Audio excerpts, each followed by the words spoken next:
الحمد لله رب العالمين نحمده ونستعينه ونستغفره ونستهديه ونتوب إليه ونعوذ بالله من شرور أنفسنا وسيئات أعمالنا من يهده الله فلا مضل له ومن يضلل فلا هادي له وأشهد أن لا إله إلا الله وحده لا شريك له وأشهد أن محمدا عبده ورسوله اللهم صل وسلم على نبينا محمد وعلى آله وأصحابه ومن اهتدى بهداه إلى يوم الدين وسلم تسليما كثيرا أما بعد. Masyarul ikhwah rahimani wa rahimakumullah. Alhamdulillah, kita senantiasa bersyukur kepada Allah Subhanahu wa taala atas segala kenikmatan dan karunia senantiasa dilimpahkan kepada kita, sehingga pada kesempatan pagi ini dengan izin Allah dan taufiknya pula kita bisa berkumpul kembali bersama-sama mengkaji dari sunnah-sunnah Rasulullah sallallahu alaihi wasallam. Harapan kita mudah-mudahan akan senantiasa menambah amal kebaikan kita di sisinya dan juga menambah wawasan ilmiah kita untuk kita lebih bisa mengoreksi dengan apa yang kita jalani agar senantiasa sesuai dengan tuntunan-tuntunan Rasulullah sallallahu alaihi wasallam. Kemudian masih melanjutkan pembahasan kita dari risalah atau kitab Targhib wa Tarhib ini, yang pertama adalah kaitan dengan ikhlas.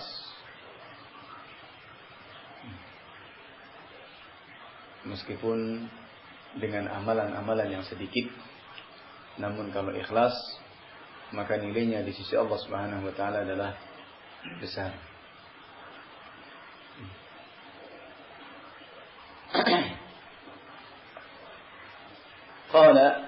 قال المؤلف رحمه الله تعالى وعن أبي سعيد الخدري رضي الله تعالى عنه عن النبي صلى الله عليه وعلى آله وسلم أنه قال في حجة الوداع.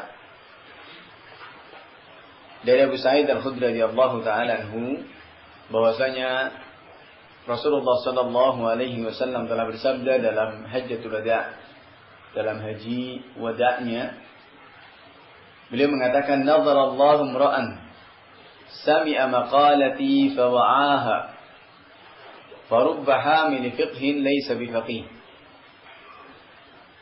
Semoga Allah Subhanahu wa taala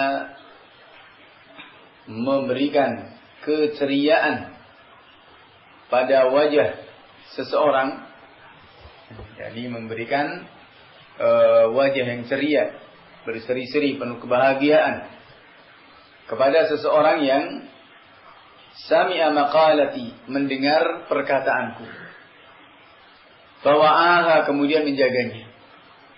Ini menunjukkan keutamaan dari orang-orang mendengar hadis Rasulullah SAW kemudian menjaganya, menjaga menghafalkannya, juga menjaga untuk diamalkannya, untuk diamalkan sebagai nasihat dan sebagai prinsip, sebagai manhaj dalam beragama. Farubba hamil fiqhin laysa bifaqih. Betapa banyak orang yang membawa fikih tapi tidak faqih. Artinya betapa banyak orang yang mungkin hafal ya, tapi tidak paham. Hafal tapi tidak paham. Thalathun la yaghul alaihinna qalbu mri'in mu'minin. Ada 3 perkara yang tidak akan mengotori atau tidak akan berkhianat, atau juga diartikan tidak akan tersesat. Dengan 3 perkara ini, manakala sudah masuk pada hati seorang mukmin. Yang pertama, ikhlasul amalillah, mengikhlaskan dalam beramal hanya bagi Allah Subhanahu wa taala. Yang kedua, wal munasahatu li a'immatil muslimin, memberi nasihat kepada penguasa kaum muslimin. Dan yang ketiga, waluzumu jama'atihim, dan konsisten dengan jamaah mereka. Artinya senantiasa berpegang teguh bersama dengan kaum muslimin. untuk tidak membuat kekacauan, untuk tidak membuat perpecahan. Luzumu jama'atihim, jama'atul muslimin. Senantiasa konsisten dengan jamaah mereka, jama'atul muslimin, baik dalam majalisul ilm, majlis-majlis ilmu, dalam amalan-amalan yang salih, dalam amar ma'ruf dan nahi mungkar, dan dalam segala hal selalu bersama dan konsisten dengan kaum muslimin. Khana fitina izakumullah. Ini wasiat Nabi alaihi salatu wassalam. Yang pertama, memberikan berita gembira. Manakala kita senantiasa mendengar hadis-hadis Rasulullah sallallahu alaihi wasallam, kemudian kita bisa mengambil pelajaran dan selalu mengingatnya sebagai dalil, sebagai hujjah dalam setiap perbuatan kita. Maka ini insyaallah ta'ala yang akan menyelamatkan kepada kita. Dan Rasulullah mengatakan akan Allah subhanahu wa ta'ala akan menjadikannya bahagia, menjadikannya wajahnya selalu berseri-seri, penuh kebahagiaan, dengan kembali kepada sunnah-sunnah Nabi alaihi salatu wassalam. Dari hadits ini diambil beberapa faedah. Yang pertama, tentang keutamaan orang-orang yang mengkaji, mempelajari dan mengamalkan dari sunnah-sunnah Rasulullah sallallahu alaihi wasallam. Kemudian yang kedua, wajibnya untuk kita memahami dan mengkaji dari tuntunan yang sampai kepada kita. Tidak hanya sekedar dihafal, tidak hanya sekedar dihafal saja, namun dipelajari, dipahami, kemudian diamalkan. Kemudian faedah dari hadis ini juga bahwa betapa banyak orang yang hafal tapi tidak paham. Orang yang hafal sunnah-sunnah Nabi SAW tapi tidak mengamalkannya. Nah, Rasulullah mengatakan, "Rubba hamili fiqhin laisa bifaqih."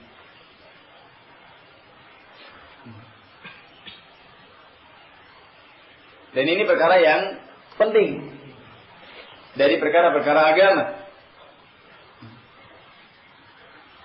Karena orang yang faqih, mengilmui dengan dalil-dalil agama ini,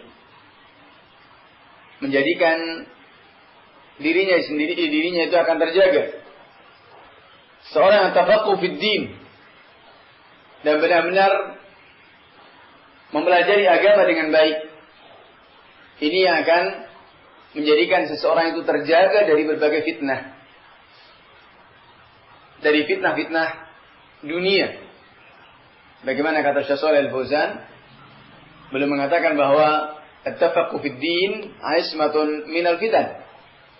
Paham dengan agama, mempelajari agama ini adalah merupakan benteng, merupakan penjagaan dari berbagai fitnah. Maka seseorang akan terjaga, baik itu fitnah syubhat ataupun syahwat, manakala seorang itu paham dengan perkara-perkara agamanya. Kemudian juga diambil faedah dari hadis ini, di antara perkataan Nabi alaihi salatu wassalam, 3 hal yang akan bisa menjadikan penjagaan bagi seorang mukmin, manakala jadi tidak akan menyesatkan hati seorang mukmin. Manakala ikhlas, yang pertama ikhlas karena Allah Subhanahu wa taala dalam beramal. Kemudian yang kedua senantiasa munasahah, memberikan nasihat, menegakkan amar ma'ruf nahi mungkar. Dan yang ketiga senantiasa konsisten dengan jama'atul muslimin. Tidak kemudian mengadakan huru-hara, mengadakan keributan-keributan yang dengan itu Anda mengatasnamakan agama.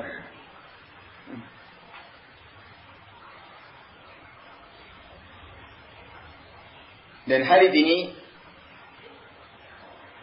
diriwayatkan oleh Imam Al-Bazzar dengan sanad yang hasan. Demikian pula diriwayatkan Imam Ibn Hibban dalam sahihnya dari banyak jalan. Si hadis Abu Sa'id Al-Khudri, kemudian juga dari jalannya Zaid bin Tsabit dan yang lainnya. Kemudian hadis berikutnya, qala an Mus'ab ibn Sa'ad an Nabi radhiyallahu ta'ala anhu annahu dhanna anna lahu fadlan ala man dunahu min ashabi Rasulillah sallallahu alaihi wasallam. Dari Mus'ab bin Sa'ad bahwasanya dari bapaknya bahwasanya dia menyangka dirinya baginya memiliki keutamaan mengalahkan dari orang-orang yang di bawahnya dari para sahabat Rasulullah sallallahu alaihi wasallam. Faqala Nabi sallallahu alaihi wasallam, maka kemudian Nabi alaihi salatu wasallam bersabda, "Innama yansurullahu hadhihi al-ummah bidha'ifiha bida'watihim wa salatihim wa ikhlasihim." Sesungguhnya Allah Subhanahu wa taala menolong kepada umat ini adalah karena orang-orang dengan orang-orang yang lemah dari mereka. Jadi dengan doa mereka, dengan sholat mereka, dan dengan keikhlasan mereka. Ini dari Mus'ab ibn Sa'ad, dari bapaknya Sa'ad, yang merupakan tokoh sahabat. Pemukanya orang Sa'ad ibn Mu'ad seperti ini, atau Sa'ad ibn Ubadah dari mukanya orang Ansar. Ya. Dikiranya memiliki kelebihan. Ternyata Rasulullah SAW mengatakan bahwa Allah Subhanahu wa taala menolong umat ini bukan dengan pemimpinnya, tapi dengan bidu'afaihim, dengan orang-orang yang lemah dari mereka. Jadi dengan doa mereka, dengan sholat mereka, dan dengan keikhlasannya. Hal ini menunjukkan peranan orang-orang yang lemah dengan doa-doa mereka, dengan keikhlasan mereka dalam beramal karena Allah Subhanahu wa taala. Yang dari hari ini juga diambil faedah tentang wajibnya untuk senantiasa mengikhlaskan perbuatan pekerjaan kita karena Allah Subhanahu wa taala. Demikian pula untuk senantiasa berdoa kepada Allah Subhanahu wa taala. Karena seseorang yang berdoa pasti akan dikabulkan, akan diijabahi dalam bentuk apapun.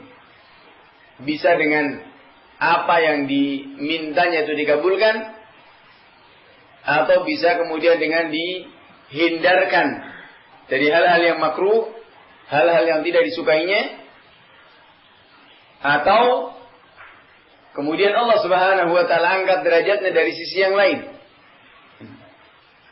Dan tentunya Allah Subhanahu wa taala mengatakan, "Ud'uni astajib lakum." Berdoalah kepadaku, pasti aku akan ijabahi. Maka di sini jangan dikira, artinya kita harus yakin bahwasanya doa pasti dikabulkan. Doa pasti dikabulkan. Adapun terkabulnya doa ini dengan berbagai cara. Jadi jangan dipahami doa itu terkabul kalau permintaannya pasti dituruti. Ya. Ini tidak mesti seperti itu. Ya. Karena Allah Subhanahu wa taala mengatakan astajib lakum. Mana istijabah ini tidak sama dengan mana liqa, pemberian. Istijabah ini Allah Subhanahu wa taala menjawab, mengabulkan dari permintaannya, dari doanya itu. Hanya kemudian istijabahnya ini dengan berbagai bentuk. Itu tadi diantaranya adalah dengan permintaannya, apa yang dimintanya itu diberi, ya. Atau kemudian dia dihindarkan dari hal-hal yang tidak diinginkan dari mara bahaya, atau kemudian diangkat derajatnya, atau kemudian dimuliakan dari sisi yang lain. Dan Allah Subhanahu wa taala Maha tahu akan maslahat hambanya. Maka seseorang misalkan berdoa kepada Allah Subhanahu wa taala, minta kesembuhan sakit karena sakit misalkan. Kemudian sudah berdoa tapi kemudian merasa tidak dikabulkan doanya. Maka ini jangan kemudian seperti itu.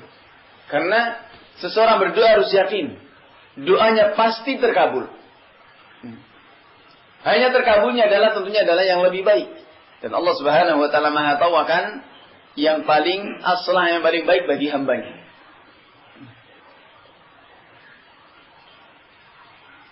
Mungkin dengan hal-hal yang seperti itu tadi. Dikurangi berapa kenikmatannya. Maka ini semuanya adalah Allah Subhanahu wa taala Maha tahu akan maslahatnya. Ini yang dan doa memiliki peranan sangat penting. Ya.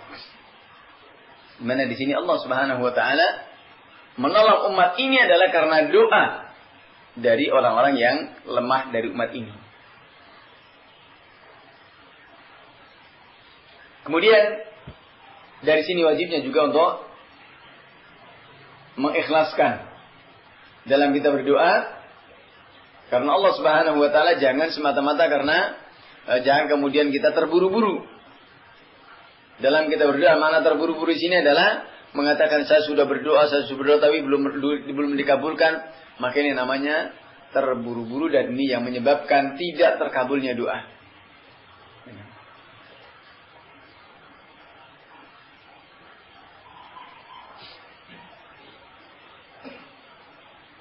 Kemudian diriwayatkan dari Dhahhak Ibn Qais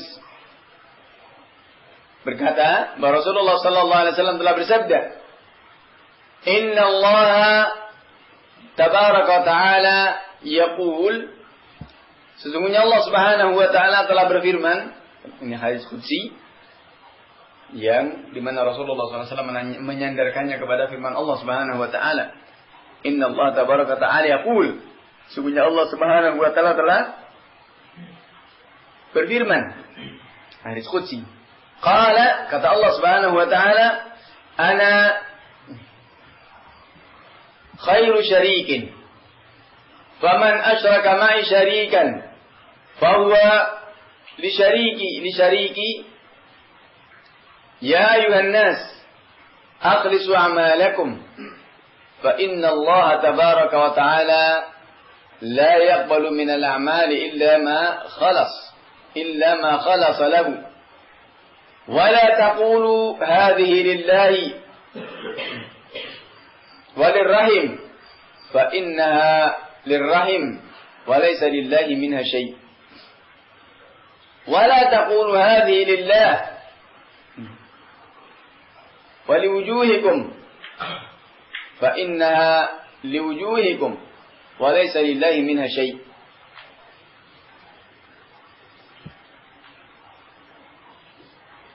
Rasulullah SAW telah bersabda bahwa Allah Subhanahu wa taala telah berfirman, "Ana khairu syarikin." Aku adalah sebaik-baik syarik yang menyertainya. Faman asyraka ma'i syarikan fa huwa syariki. Barang siapa yang menyekutukan bersamaku dengan satu sekutu, untuk sekutu, maka itu adalah untuk sekutuku. Artinya, barang siapa yang berbuat kesyirikan, menjadikan bagi Allah Subhanahu wa taala itu ada sekutu, maka Allah Subhanahu wa taala tidak butuh kepadanya. Maka hakikatnya itu adalah untuk dia sendiri, untuk si sekutu itu sendiri yang dijadikan sebagai sekutu.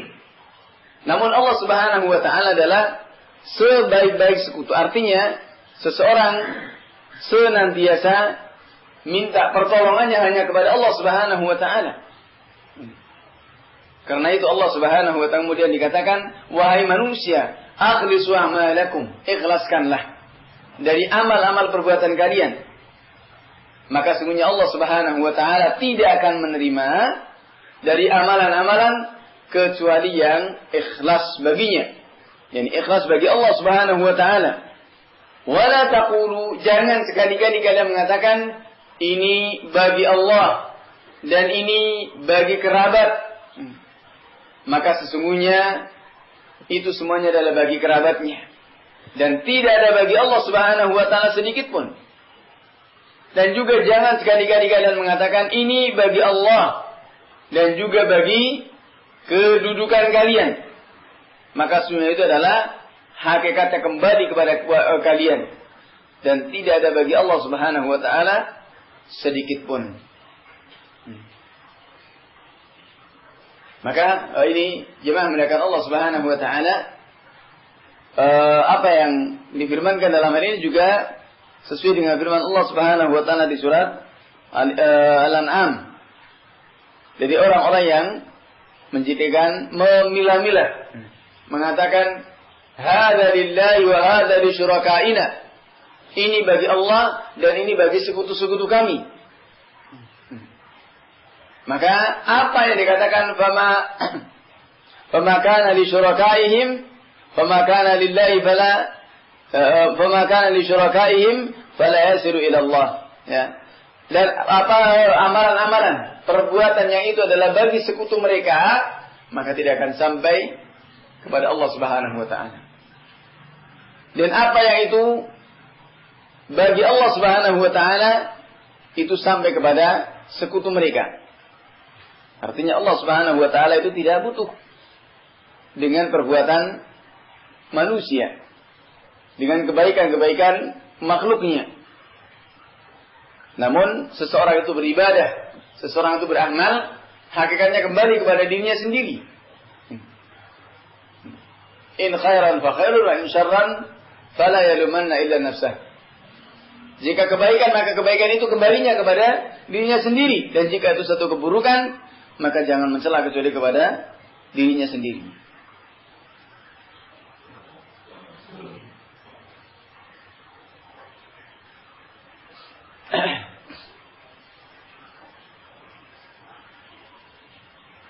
Kemudian yang semakna dengan hadis ini pula, dari hadis Abu Umamah Al-Bahili radhiyallahu ta'ala anhu, seseorang datang kepada Rasulullah sallallahu alaihi wasallam kemudian bertanya, "Ara'aita rajulan ghaza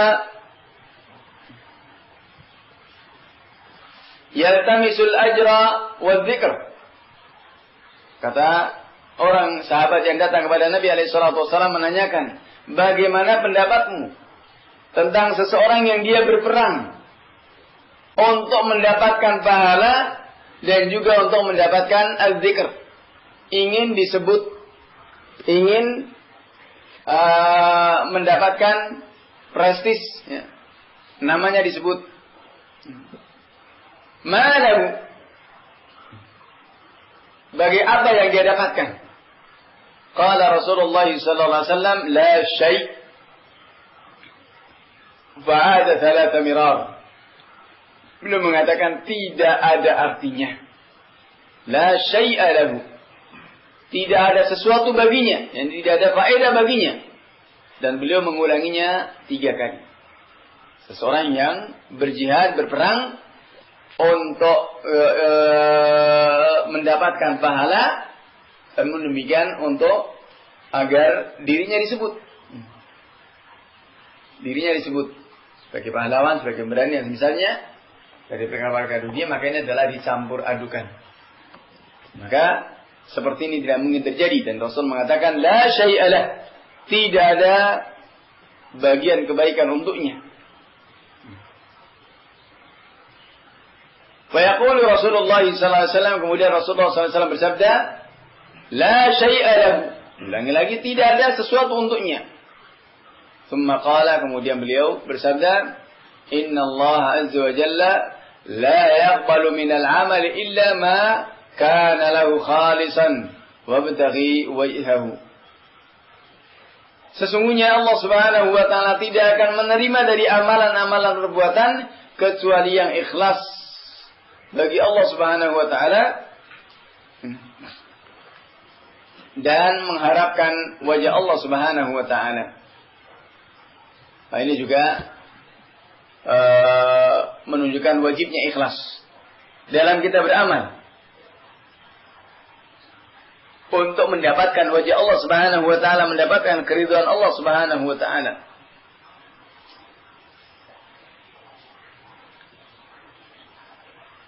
Kemudian riwayat dari Ubadah bin Samit dari mauquf pada beliau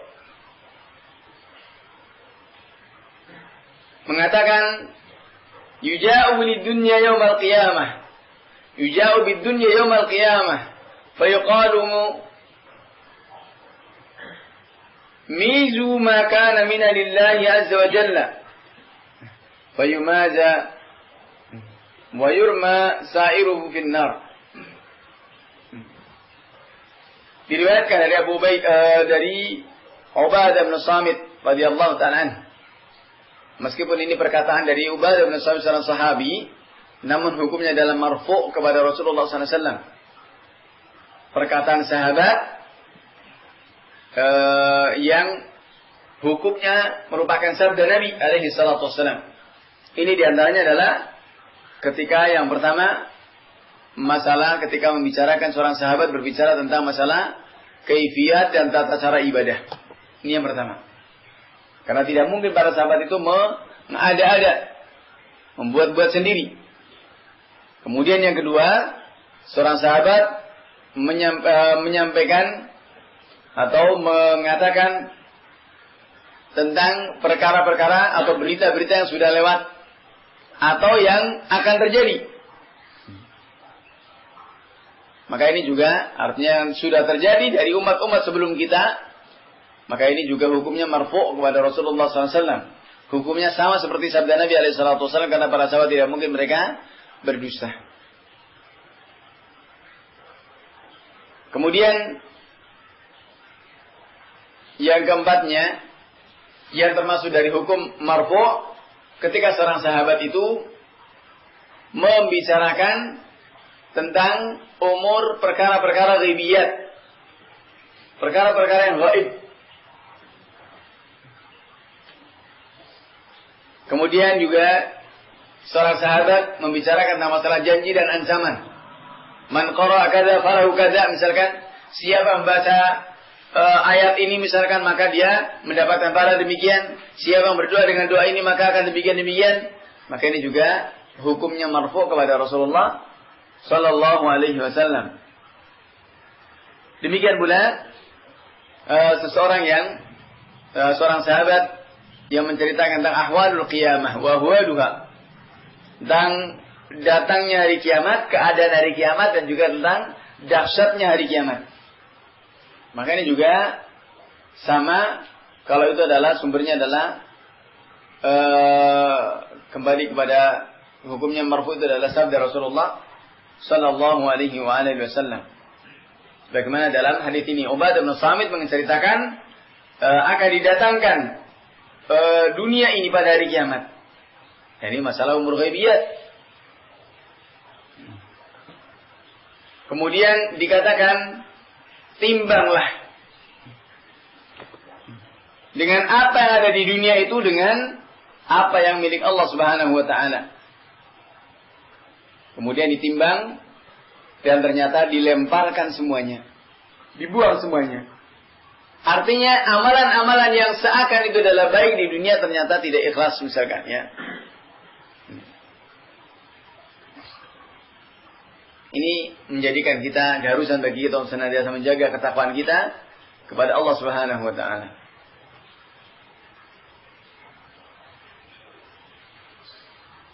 Sebagaimana juga hadisnya Aziz Ibnu Munabbih radhiyallahu ta'ala anhu dikatakan, idza kana yaumul qiyamah, jika tiba hari kiamat, ji'a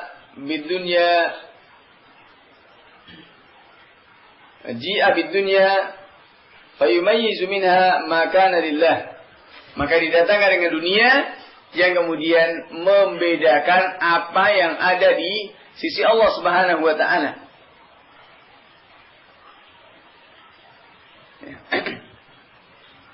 Qala wa qad kana li ghairillah rumiya bihi fi nari jahannam mawqufun aidan. Dan apa yang bukan lagi karena Allah Subhanahu wa taala, tapi adalah untuk dikatakan wa makana li ghairillah, apa yang bukan karena Allah Subhanahu wa taala itu akan dilempar ke dalam neraka jahanam. Ini qala fillah insyaallah yang menjadikan kita diambil faedah dari hadis ini, wajibnya ikhlas. Dan juga wajibnya untuk tafaqquh fid din. Agar dalam amalan-amalan yang kita lakukan itu adalah sesuai dengan tuntunan, bukan sekedar persangkaan. Menyangka itu sesuatu perbuatan yang baik, ternyata tidak demikian. Yahsabuna annahum yuhsinuna sun'a. Menyangka kalau dia telah berbuat baik, padahal sudah keluar dari koridor yang telah digariskan oleh Allah dan Rasulnya alaihi salatu wassalam misalkan.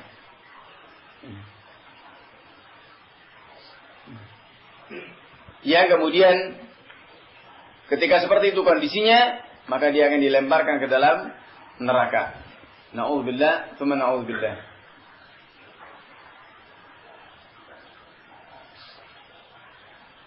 Kemudian hadis berikutnya terkait dengan kisah yang diriwayatkan dari Ibnu Abbas radhiyallahu taala anhuma, bahwa Rasulullah sallallahu alaihi wasallam mengatakan, "Man akhlasa lillah 40 yawman dhaharat yanabiyul hikmah min qalbihi ala lisanih." Barang siapa yang ikhlas karena Allah Subhanahu wa taala selama 40 hari, maka dikatakan man akhlasa lillah, siapa yang ikhlas karena Allah Subhanahu wa taala dalam 40 hari, maka akan nampak zaharat yanabi al-hikmah, akan muncul mata air hikmah dari hatinya atas lisannya. Hatinya menjadi baik, lisannya kemudian selalu terjaga. Ini adalah bagian dari kenikmatan Allah Subhanahu wa taala yang diberikan kepada orang-orang yang ikhlas. Mengikhlaskan segala amal perbuatannya adalah karena Allah Subhanahu wa taala. Ini merupakan dasar-dasar dari perkara agama.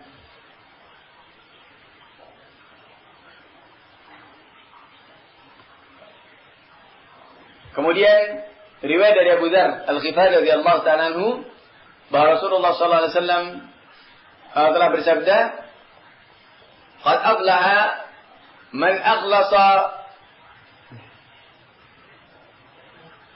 Kata Rasulullah sallallahu alaihi wasallam, "Qad aflah." Sungguh telah beruntung orang-orang yang mengikhlaskan hatinya.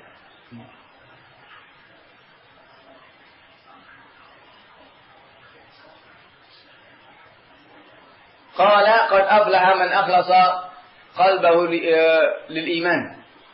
Sungguh telah bahagia orang yang mengikhlaskan hatinya untuk beriman.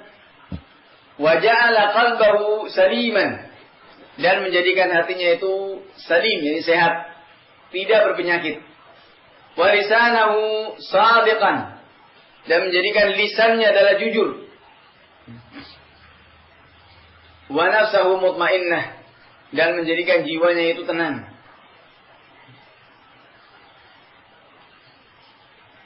Wa hadiqatahu mustaqimah, kebunnya pun lurus.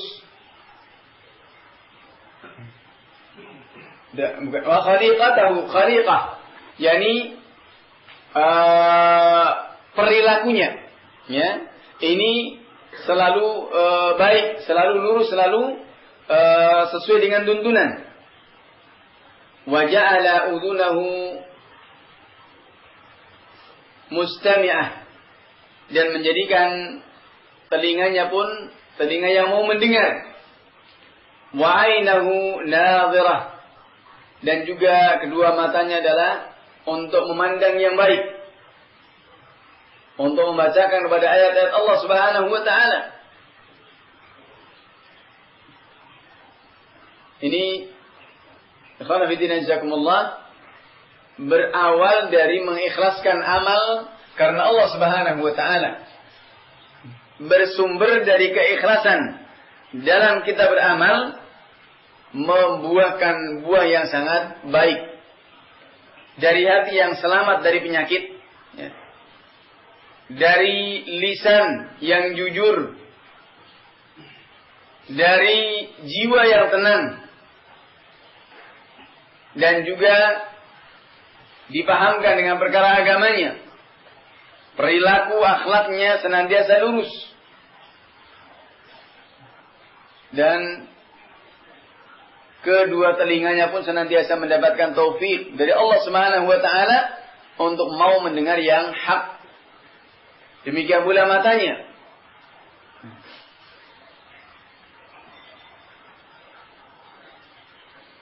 Maka Rasulullah SAW kemudian mengatakan, fa'ammal udhun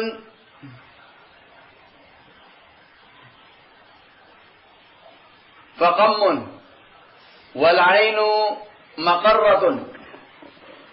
Adapun telinga, maka faqammun, yakni akan senantiasa menghiasi dirinya untuk mendengar kepada yang baik dengan makarimul akhlak, dengan akhlak-akhlak yang mulia. Wal ainu maqarrah, artinya di sini menjadikan matanya, telinganya, anggota badannya untuk membantu dirinya dalam rangka menunaikan perintah-perintah Allah Subhanahu wa taala untuk menjalankan ketakwaan dan ketakutannya kepada Allah Subhanahu wa taala. Maka ini ini hadis yang semoga bisa memberikan motivasi kepada kita untuk kita selalu ikhlas, selalu memahami bahwa Allah Subhanahu wa taala adalah Al-Khaliq, Ar-Raziq, Al-Mudabbir. Allah Subhanahu wa taala adalah yang Maha Mencipta. Dan Allah Subhanahu wa taala juga yang beri rizki. Demikian pula Allah Subhanahu wa taala yang mengatur seluruh urusan kita. Untuk kita mengembalikan segala perkara kita kepada Allah Subhanahu wa taala. Maka Allah Subhanahu wa taala pasti akan memberikan banyak keringanan kepada kita. Ini barangkali kita bahas pada kesempatan pagi ini. Berikutnya adalah pasal yang baru. InsyaAllah ta'ala kita lanjutkan di pertemuan berikutnya. Wallahu ta'ala alam. Subhanakallahumma bihamdika. Asyhadu an la ilaha illa anta astaghfiruka wa atubu ilaik. Walhamdulillahi rabbil alamin. Wa jazakumullahu khairan ala husnil istima' wa barakallahu fiikum. Wassalamualaikum warahmatullahi wabarakatuh.